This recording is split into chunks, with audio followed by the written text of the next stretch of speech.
Você já ouviu falar de criação com apego?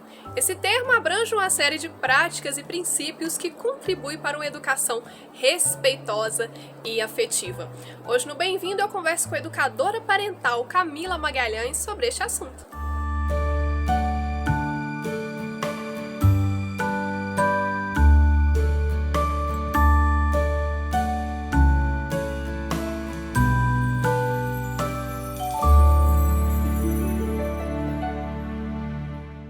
Camila, para começar o nosso bate-papo, quando a gente fala aí de criação com apego, o que é essa teoria, o que esse termo significa, o que engloba isso daí? Então, primeiro, para começar, a gente tem que pensar que existem duas coisas diferentes que geralmente são muito confundidas, que é o apego e a teoria do apego e a criação com apego, que foi um estilo de criação, de parentalidade, que surgiu com a ideia de que, se você seguisse esses passos, você conseguiria garantir o apego seguro. Então, a teoria do apego é o quê? Ela veio mostrar para a gente que o apego é uma necessidade do ser humano tão forte ou mais forte até do que a alimentação. Então, quando os bebês nascem, eles nascem todos desenhados para buscar se vincular com alguém, com a mãe, ou com o pai, ou com outro cuidador. Aí a teoria do apego estuda justamente esse vínculo. O vínculo como posso falar? Todos os bebês vão se vincular, né, com alguém. E o apego é a forma como esse vínculo acontece.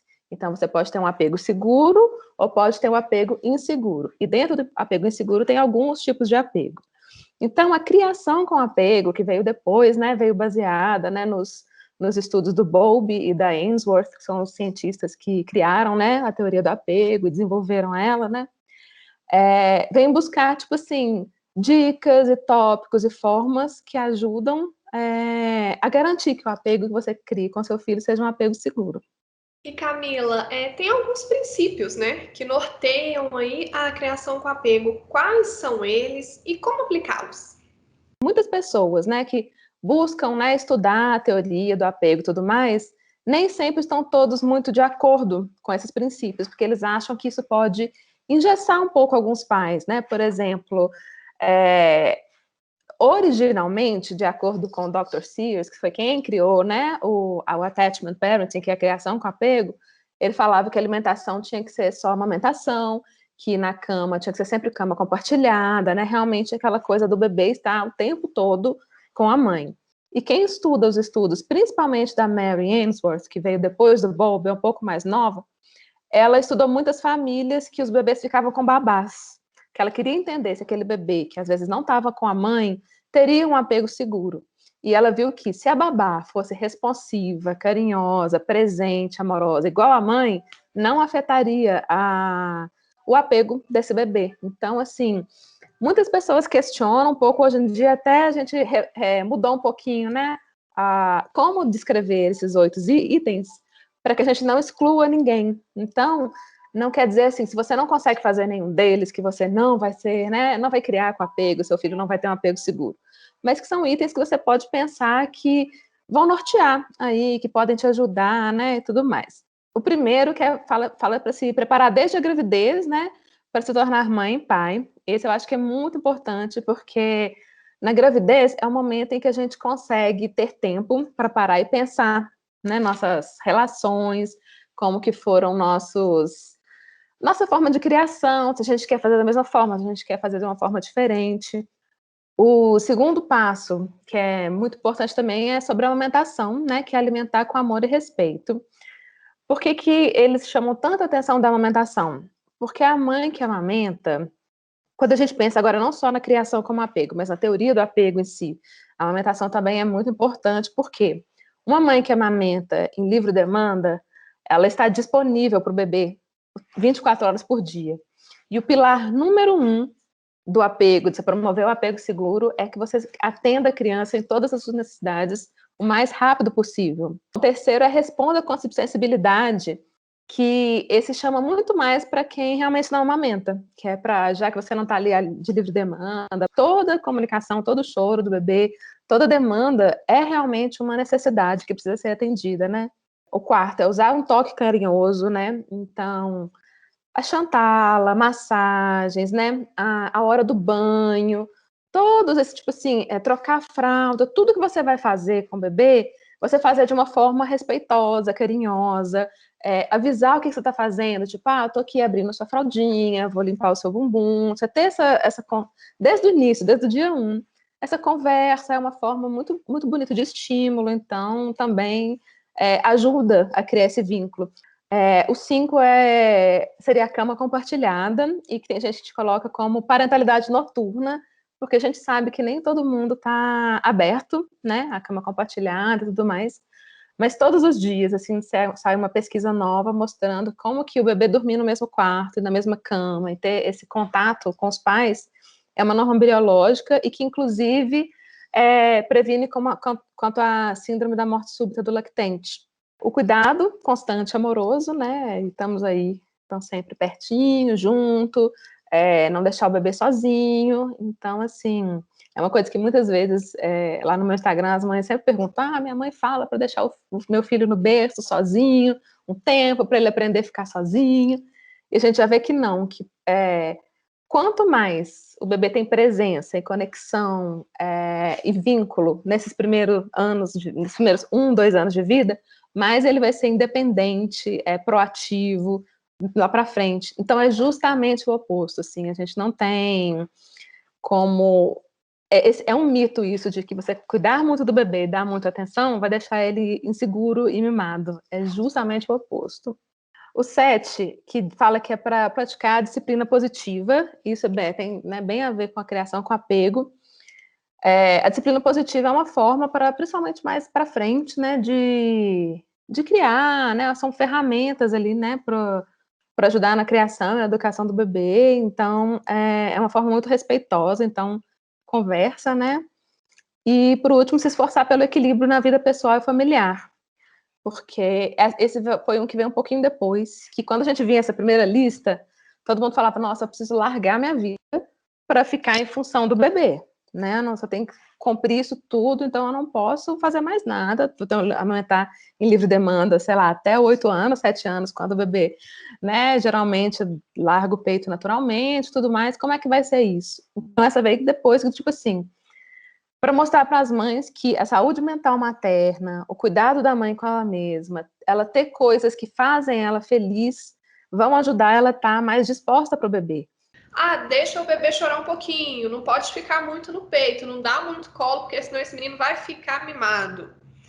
Quais são os impactos disso aí no desenvolvimento, nessa questão do vínculo da criança, do emocional?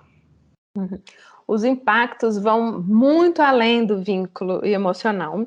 Os impactos vão até no neurodesenvolvimento.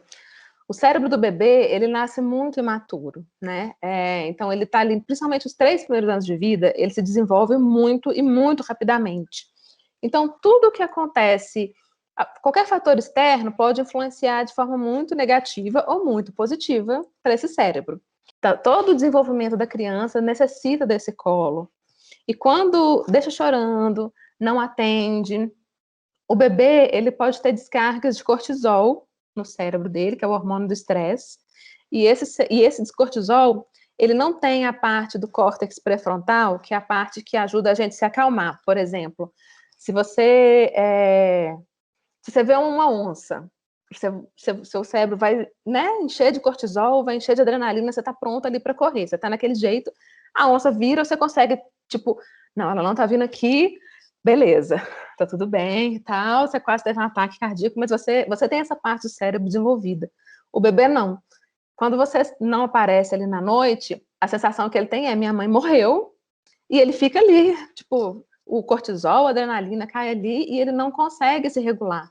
O bebê precisa do colo, da voz, da mãe, do embalo, para conseguir entender que, tipo assim, não tem perigo. Quais são os impactos positivos da criação com apego? Ela é como se fosse um terreno super fértil para a criança se desenvolver, tanto o desenvolvimento motor, quanto o desenvolvimento psíquico e principalmente o desenvolvimento emocional. Então, ela cresce de forma muito mais equilibrada emocionalmente, ela cresce mais segura de si. Todos os relacionamentos que ela vai ter, né, ali na adolescência, vida adulta, são muito baseados de acordo com esse tipo de apego que ela formou.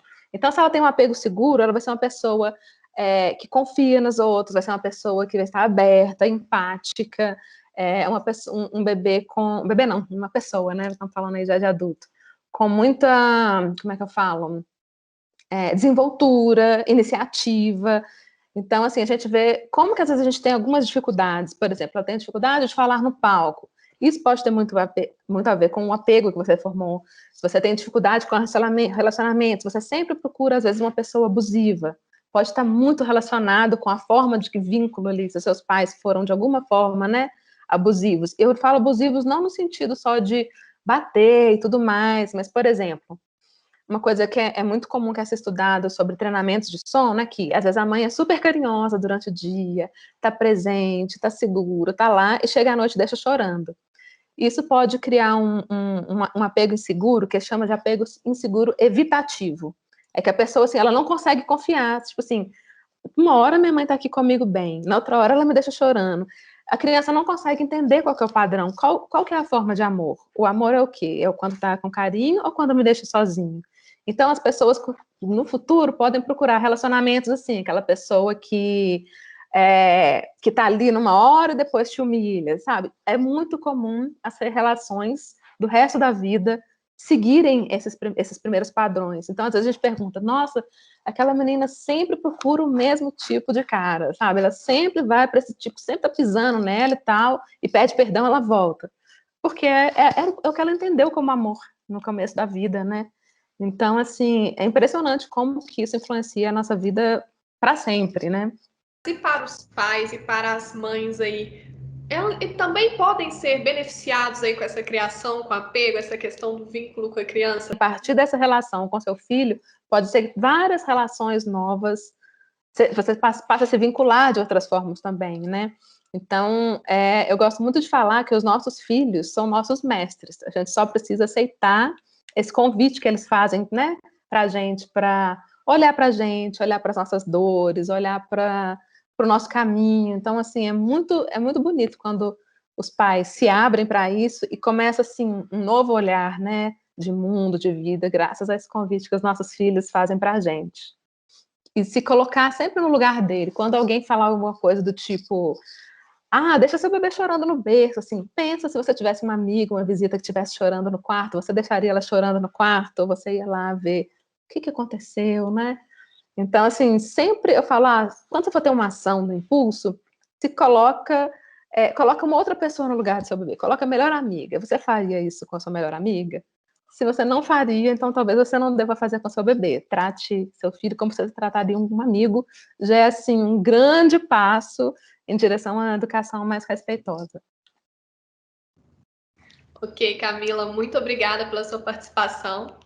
Obrigada a você pelo convite.